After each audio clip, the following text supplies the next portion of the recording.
Hi everybody, it's James here from the Anvil. I hope everybody's doing really well. I'm recording my aftermath video quite late at night here in Canada because I've had a busy day.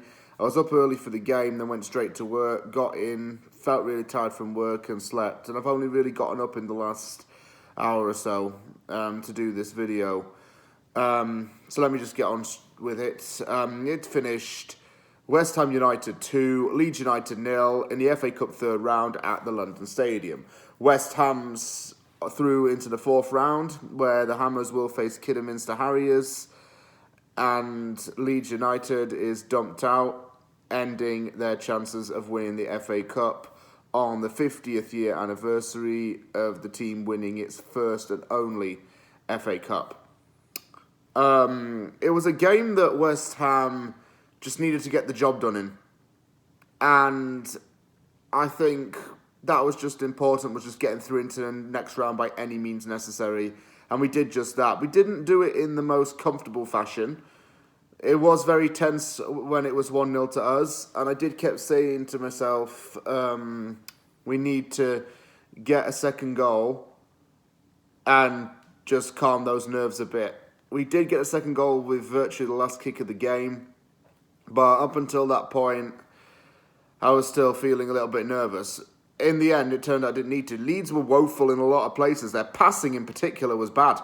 Their crossing was usually going out off target or out of play. West Ham just did everything right. A lot of changes were made to the team, but they were good changes. And there's one player in particular I'm going to talk about a lot in this because I think he deserved man of the match and now deserves a starting place. I'm really happy with the win. And I think we need to take this cup competition seriously if we want to be considered a serious club. So I'll start off with the team lineup for West Ham. Harrison Ashby, Vladimir Sofal and Kurt Zouma were all in COVID protocol and did not feature.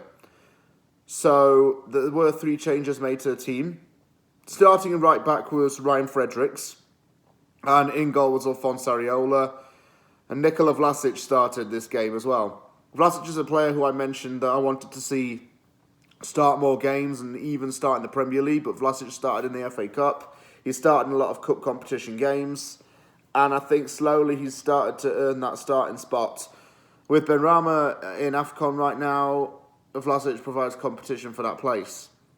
Was a fairly strong starting 11 from us.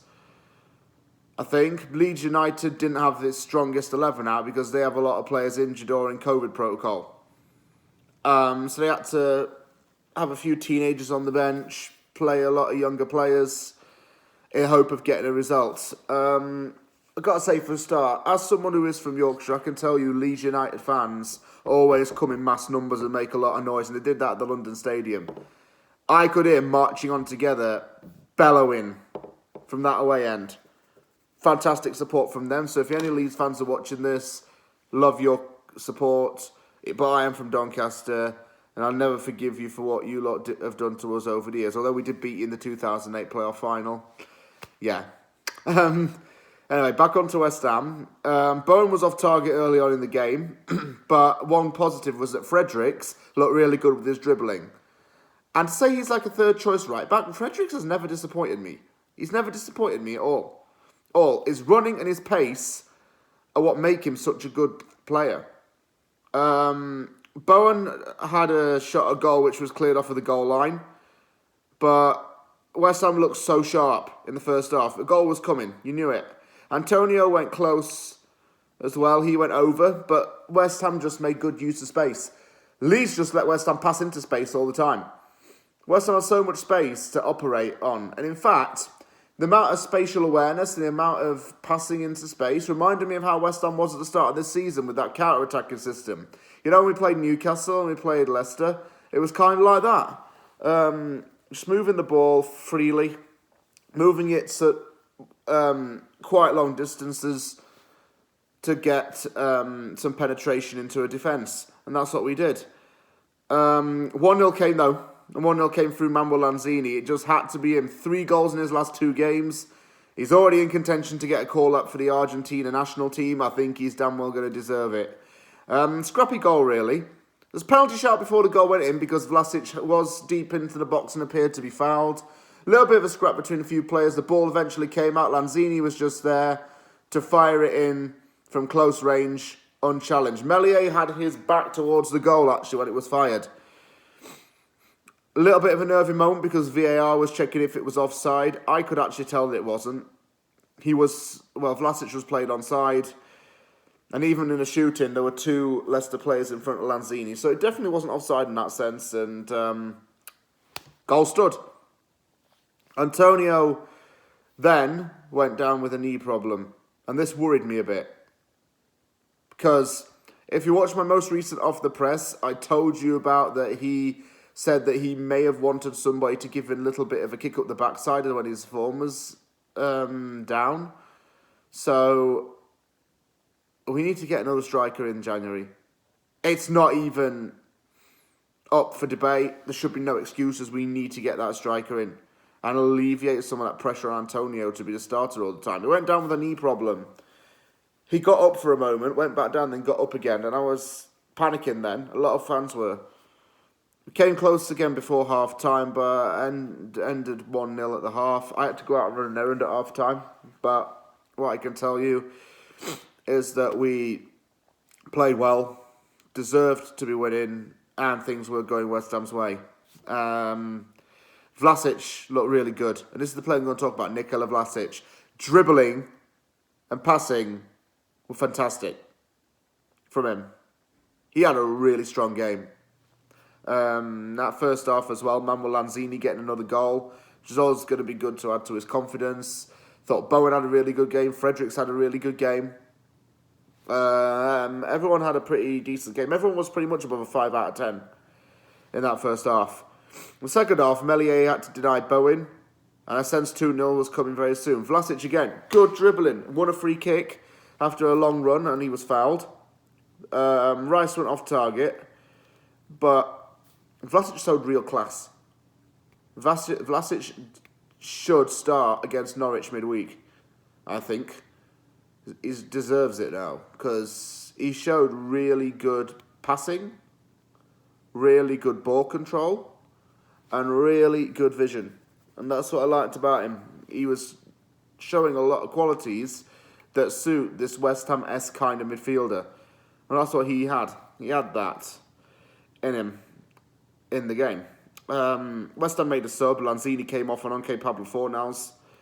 Fredericks struck an effort across the goal as well, despite having a few options and despite beating his man. He struck it across the goal. He should have really passed it. There were two other West Ham players open in the box. He didn't, though. He tried to take a shot, maybe just to shot Leeds' defence, but nothing came of that. Vlašić then came off and on came Arthur Masuaku just to kill down the clock a bit and just to maybe take some, just to take some, get some minutes for Masuaku as well. Even though he didn't have a major impact in the game, he still didn't do anything wrong, so I can't really say too much. Leeds' passing in second half was just woeful. Leeds' crossing was bad. I don't really have a good thing to say about Leeds in this game because they didn't do anything good. They didn't do anything that was superior to what West Ham was doing. Everything for Leeds was just inferior, for that fact of the matter. And it's just, it was just bad from them.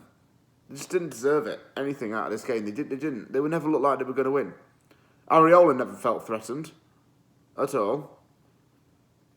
And our defence just did its job whenever Leeds got through. Everything with us was just win the ball back from Leeds and go in the other direction, just constantly. Eventually, with pretty much the last kick of the game, West Ham made it 2-0. And this counter-attack, what a breakaway. It came from a Leeds corner that was cleared away. Antonio gets the ball, gets it roughly into Leeds' half, carries it for a little bit, left foot, finds Bowen. Meslier's rushing to his right as Bowen's approaching. Bowen straight through the keeper's legs. 2-0. Done. Game, set, match. Done. Better late than never that it was 2-0. Add a little bit more gloss to it. Fantastic. Fantastic win. And it's been a special weekend in the FA Cup as well for a lot of teams. Like Kidderminster, whom West Ham play next, and teams like Cambridge United beating Newcastle. This is what the FA Cup is all about. It's all about teams who are wanting to improve and wanting to prove a point. That's why if you're a lower league team, and part of a lower league team, you want to win the FA Cup more because you're the underdogs. You want to show why your team is here to play. And if you're going to be in the FA Cup, you need to show some fighting spirit. We have Kidderminster up next, and that is not going to be an easy game. Anyone who's going to sit back and say, oh, it's a non-league opposition, this, that and the other. Remember Stockport last season? We struggled against Stockport. We had to grind out a win in that game. It's going to be the same at Kidderminster if we're not careful. But let's just enjoy this win over Leeds and focus for the game against Norwich, which will be a chance to get back into Premier League action, a chance to try and solidify more of a grasp on European football. Thank you very much for watching this video. If you liked the video, hit the like button. Don't forget to subscribe for more content. Take care, everybody, and I will see you all soon.